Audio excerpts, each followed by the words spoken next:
Napaisip ka na ba kung saan napupunta ang hotel waste, leftover food, at mga plastic na ginagamit ng mga turista araw-araw? Dito pumapasok ang Sustainable Development Goal number 12 or Responsible Consumption and Production. Layunin ng SDG 12 na bawasan ang basura at hikayatin ang responsableng paggamit ng mga resources para maprotektahan ang future generations.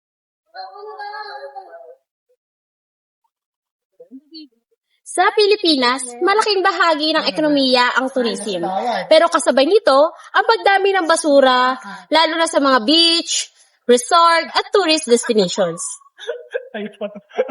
Plastic pollution at food waste ang patunay kung bakit mahalaga ang SDG 12 sa bansa natin.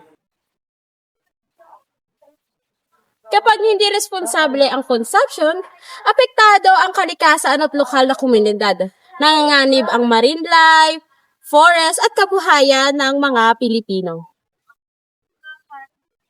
Sa pamamagitan ng SDG 12, napoprotektahan natin ang environment habang sinusuportahan pa rin ang economic growth. Marami na ang eco-resort sa Pilipinas ang nagbaba ng single-use plastic, may refill stations at maayos na waste segregation. Sa mga lugar tulad ng Palawan at Siargao, isinusulong ang sustainable tourism para mapangalagaan ang kanilang natural na atraksyon.